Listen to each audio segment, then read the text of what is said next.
Hello, welcome to another short video with Happy Histories with Michael.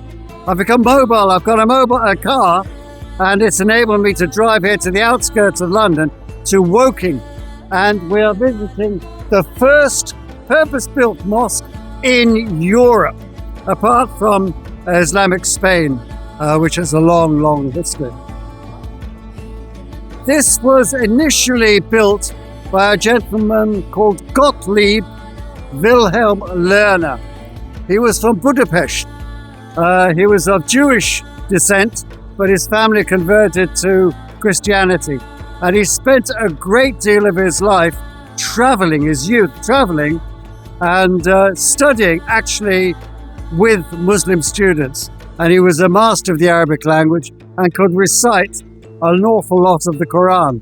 At the age of 17, he came here to King's College London, where he studied languages and Islamic law. He was such a high flyer that at the age of 19, he actually became a lecturer there. And at the age of 24, he was a professor. However, he then moved to Lahore in India, where he set up the Lahore University, and he was the principal of that university until he returned to this country in 1889. And he wanted to set up a place of learning for English people about to go to India, and for Indian people to come to England, and it was kind of a halfway house. And he did this with the funds borrowed from a lady, Begum Shah Jahan, and she was the leader. She was the Sultana of the principal of Bhopal in India. So it was her fund that helped build this fine building here. And in 1899, when Gottlieb died, he was actually issuing degrees from this Institute of Learning. And then sadly it became neglected.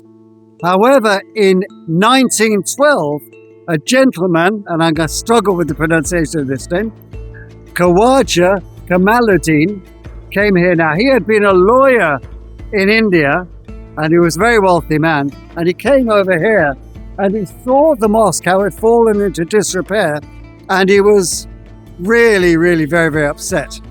But he, together with some friends, rejuvenated the place, and he made this the Woking Muslim Mission. We have Christian missionaries in all over the world, and he decided to have a Muslim mission here. And a lot of people became Muslim. At one point they maintained there were about 10,000 Muslims in England, and of those 10% were converts, and the likes of Lord Headley. He was an Irish baronet and a member of the House of Lords, and Muhammad Marmaduke Pickthall, another influential author at the time. And people like this, they were converting to Islam. So with the Indian people who were visiting here and these English converts, the place really took off. But it's actually very nicely landscaped here. But I want to actually take you inside and show you what it's like inside. Okay, follow me.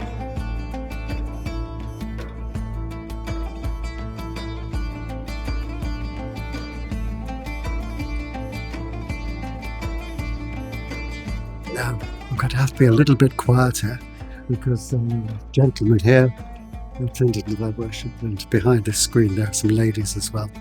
But you can see the building. It's not huge because, of course, it was catering for quite a small congregation. But at the times of the Eids, the whole area outside was used for worship as well. And it's peculiar, at that time, a lot of the converts to Islam were kind of wealthy aristocrats and so on. And they were drawn to the simplicity of the faith and also the egalitarianness of the faith as well. And here in the corners, we have written the 99 names of God. And in the Islamic faith, quite simply, what we've got to do, the attributes of mercy, kindness, generosity, justice. Muslims, we meditate on these qualities and we try to make them part of ourselves. I'll tell you one story, actually. Khawaj Kamaluddin, when he came here, this place was neglected. And he came in here and he found a copy of the Quran, and it was open at a verse. And on the verse, it said, God has made Mecca the house of God, where righteousness should be practiced. And he made sujood, he bowed down and he worshipped.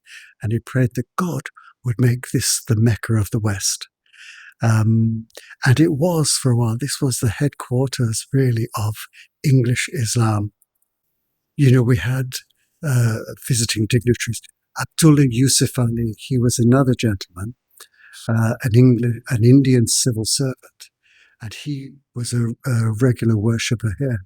And he gave us one of the first translations of the Quran. And when he wrote this translation of the Quran, Queen Victoria, she was ruling over more Muslims than the Sultan in Istanbul. And also, the Queen was ruling over more Muslims than Christians. And the lingua franca of all of these people wasn't Arabic, it was actually English. And in his translation, he wanted to make English an Islamic language. But the man was a real Anglophile. And he married into English families, and he ended up dying here as well. So Marmaduke Pictou was another influential person here. Now, actually, he had travelled all around the Orient, and he'd learned Turkish and he'd learned Arabic, and he had a great respect. And he came back in. This was around the time when the war was breaking out, and he spoke in the House of Lords, and he said, "Look, please don't divide the Arabs from the Turks, because there'll just be mayhem." But of course, he wasn't listened to. War is money. Yeah? But actually, at one point, he was actually the son of a clergyman, and he went into a church one time, and a hymn by John Wesley was sung, which called the Prophet Muhammad a liar and a fraudster. And he just got out, walked out, and he never went into a Christian church. He actually converted to Islam. Now, because he knew the language and he was a master in all of the Islamic sciences, he actually came here, and he was an imam in the mosque. And he, again, gave us a really wonderful translation of the Quran. Unfortunately, in the 1930s, Kamaluddin died, and then Lord Headley died, and also Marmaduke Pictou died. And once again, it fell into disrepair. And then after the war, we had a big influx of migrants, but they spread all over the country. And now, in my mind, the centre of Islam in this country is Cambridge. There's a wonderful mosque that's been built up in Cambridge. But this place is well worth a visit. It's very special. It's very special in its simplicity and its beauty. And we'll take you around now. We'll show you some of the surrounding areas. Okay, thank you.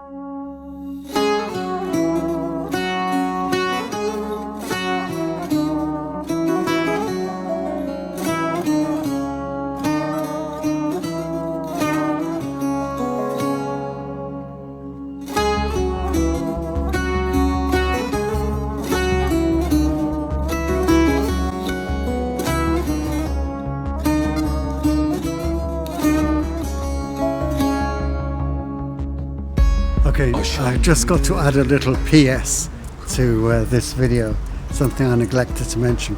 It's a bit of a myth, but it's a great story. There is a kind of a myth that Queen Victoria funded the building of this for her munshi. She had